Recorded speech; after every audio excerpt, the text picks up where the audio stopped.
महिलाओं के गले से चेन स्नैचिंग करने वाले गिरोह को पकड़ने में जबलपुर पुलिस को मिली है बड़ी सफलता। जबलपुर शहर में बढ़ रही है चेन स्नैचिंग के मामले को लेकर जबलपुर पुलिस अधीक्षक संपत उपाध्याय के मार्गदर्शन में टीम गठित कर चेन स्नैचिंग करने वाले गिरोह का पर्दाफाश करने में संजीवनी नगर और पूरी टीम को बड़ी सफलता हासिल हुई है। एडिशनल एसपी पल्लवी शुक्ला ने बताया है कि इस वारदात को अंजाम दे रहे 3 साथियों को पुलिस मुखबिर से प्राप्त सूचना के आधार पर गिरफ्तार कर लिया गया है, जिनके पास से कल 53 ग्राम सोने के जेवर बरामद किए गए।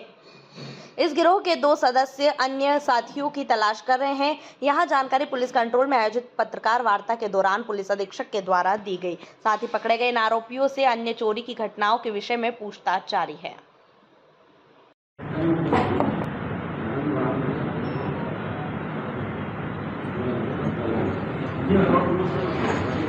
विगत कुछ दिनों से कुछ आरोपियों द्वारा लूट की घटना कारित की जा रही थी, जिसमें से महिलाओं के गर्दन से मंगलसूत्र व चेन लूटे जा रहे थे, जिसको तत्काल एसपी सर द्वारा संज्ञान में लेकर गंभीरता को देखते हुए एक टीम का गठन किया गया था।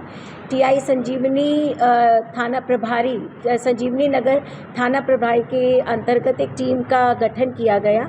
मुखबिर तंत्र और फुटेजेस के आधार पर 3 आरोपियों को गिरफ्तार किया गया है, जिन्होंने कुल 7 घटनाओं को स्वीकार किया है, जिसमें 3 आरोपी जो हैं, मुख्य आरोपी वो हैं हर्ष निवासी पीएनटी कॉलोनी विजयनगर, संतोष चौधरी माणोताल, रोहित रायकवार निवासी माणोताल। इन्होंने अपराध स्वीकार किया है।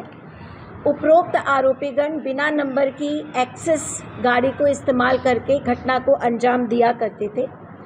संबंधित आरोपियों ने कबूला है कि ये घटना शाही नाका, कचपुरा ब्रिज, रक्षाबंधन के दिन कम्युनिटी हॉल के पास, संजीवनी हॉस्पिटल चुंगी के पास पूर्वानगर, माधव नगर कटनी में जबलपुर रोड पर, प्लेटफॉर्म नंबर 1 पर और तेंदुखेड़ा कई घटनास्थल पर घटनाएं कारित की गई हैं। वर्तमान में इन तीनों आरोपियों से जो माल जब्त किया गया है, उसमें 2 नग सोने के पैंडल हैं, वजनी 15 ग्राम, सोने की चेन 18 ग्राम, 2 सोने के पैंडल लगभग 10 ग्राम, 1 नग सोने का पैंडल 10 ग्राम। इन लूट की वारदातों को पकड़ने में मुख्य सराहनीय भूमिका TI Sanjivani Nagar, RI JP Arya साहब, चौकी प्रभारी Dinesh, ASI Ajay Pandey, head constable Rashid व अन्य की रही है। ये अभी कुल 5 लोगों का गिरोह है, जिसमें 2 का भी पता लग गया है, वो भी शीघ्र गिरफ्तार कर लिए जाएंगे। जबलपुर के रांची क्षेत्र में रहने वाले 26 वर्षीय युवक का शव नर्मदा नहर में मिला। मृतक का नाम रितेश विश्वकर्मा है, जो कि 24 अगस्त की रात को कार लेकर घर से निकला था। अगले दिन 25 अगस्त की सुबह बरगी नगर पुलिस चौकी को सूचना मिली कि एक कार नहर के किनारे खड़ी हुई है और आसपास ब्लड भी पड़ा हुआ है। जानकारी लगते ही चौकी प्रभारी एसआई सरिता पटेल की टीम के साथ मौके पर पहुंची और जांच की तो पता चला कि कार अनलॉक थी। हालांकि पुलिस को कार से मोबाइल, कुछ अन्य सामान नहीं मिला। कार के नंबर से पुलिस मृतक के परिजनों तक पहुंची और घटना के विषय में बताया गया। 24 तारीख को एक घटना कारित हुई है, जिसमें 25 तारीख को एक दिन बाद एक गाड़ी मिली थी। गाड़ी के माध्यम से एक लाश निकली है। बताया जाता है कि ये नितेश विश्वकर्मा की लाश है। ये लाश में गुम इंसान रांझी थाने में रजिस्टर्ड था। संदिग्ध परिस्थितियों में ये लाश मिली है। गंभीरता को देखते हुए इसमें इन्वेस्टिगेशन जारी है। आरोप लगा रहे हैं कि हत्या की गई, उसी मामले में इन्वेस्टिगेशन जारी है। जो भी डिटेल्स होगी वो आपको बताई जाएगी।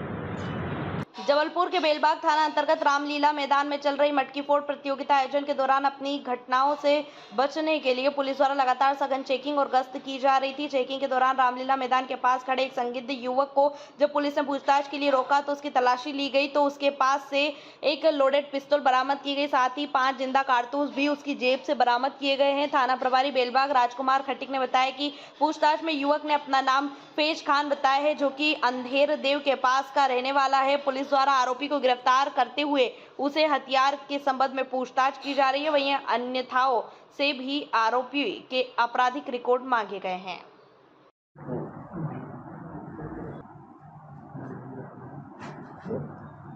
पिस्टल पर कार्रवाई हुई किस प्रकार जी। रामलीला मैदान में मटकी फोड़ प्रतियोगिता चल रही थी। इसी दौरान रात में आसपास के क्षेत्रों में भी सघन भ्रमण कर संदिग्धों की चेकिंग की जा रही थी। सामुदायिक भवन के पास अंधेरे में कुछ लड़के खड़े मिले, जिसमें से चेकिंग करने पर एक व्यक्ति के पास एक पिस्टल और उसमें मैगजीन लोडेड पिस्टल थी, जिसमें पाँच राउंड लगे हुए थे।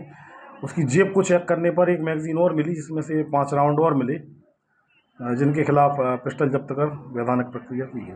कौन है ये जो फजल रव और फैज खान, ये अंधेर देव का रहने वाला। चूँकि ये अन्य थाना क्षेत्र का है, रिकॉर्ड इसके दिखवाए जा रहे हैं। एक सेकंड सर, पूछताछ में बताया था पिस्टल किसकी? अभी पूछताछ में तो उसने बताया था, पर अभी ऐसा कोई महत्वपूर्ण सुराग नहीं मिला। कहाँ से लाना बताया कुछ ऐसा? इसने तो पड़ी हुई मिलना बताया, पर इस संबंध में गहन पूछताछ की जा रही है।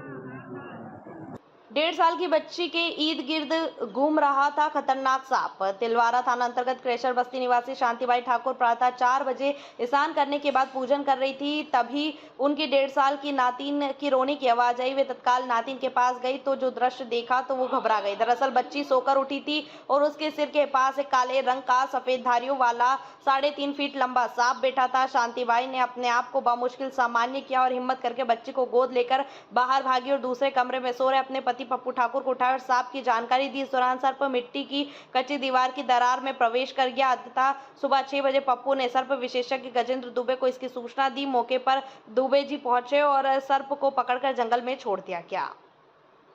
हाँ जी, नाम बताइए। शांतिबाई। तो ये क्या हो गया था? सवेरे हम उठे नहाने के लिए 4 बजे। हाँ। तो जो गुड़िया रो रही थी, हाँ। तो हम बाटल में दूध धर के हाँ। पिलाने लगे। हाँ। दूध दे के और हम बाहर आ गए। हाँ। इतने में जो लड़कियां फिर रोने लगी दोबारा, तो हम बाहर से अंदर जाके देखे तो इसकी मुड़ कहाँ जी सांप घूम रहा था, तो अरे। उसको देख के भागने लगी। हाँ। फिर हम गुड़िया को उठा के फिर इनके नाना को उठाए। हाँ। फिर नाना फिर का कहते कपड़े उठा के फिर बाहर भागी। कितने साल की है जी बच्ची? ये 1.5 साल की हुई जा रही है अभी। आपकी कौन है जी? ये नातन है हमारी लड़की की लड़की है। इसके मम्मी का क्या नाम है? सुहानी। अच्छा, ये कहाँ रहती है ये लोग? ये भमकी में रहती। अच्छा, छुट्टी मनाने आई थी? नहीं, ये यहाँ ही रहती है ना, माँ का दूध नहीं निकलता था। हाँ। उनको हम पाल रहे हैं। अच्छा अच्छा अच्छा। ऊपर का दूध पिलाते अच्छा हैं। अच्छा, ठीक। वहाँ दूध नहीं मिलता है। चलो ठीक ठीक है। तिलवारा थाना अंतर्गत क्रेशर बस्ती निवासी शांतिबाई ठाकुर के घर में आज सुबह तड़के 4 बजे उनकी 1.5 साल की जो नातिन है प्रतीक्षा, वह सो करके उठी थी और खेल रही थी। उसी समय एक 3.5 फीट लंबा सर्प उस बच्ची के इर्द गिर्द घूमने लगा। बच्ची ने सर्प की हरकत देखी तो वह रोने लगी, जिसकी आवाज़ सुन करके शांतिबाई उठी और जाकर के उन्होंने देखा कि बच्ची के पास सर्प है। उन्होंने तत्काल धीरे से बच्ची को गोद में उठाया और बाहर चली गईं और अपने पति पप्पू ठाकुर को सूचना दी। इस दरमियान सर्प जो है वह उनके कच्चे रसोई कक्ष के पीछे एक दीवार की दरार में जाकर घुस गया। तत्पश्चात शांतिबाई ने हमें सूचना दी। सुबह 6 बजे हमने जाकर के सर्च किया तो सर्प नहीं मिला। इस दरमियान उन्होंने बताया कि दीवार की दरार में सर्प घुसा है।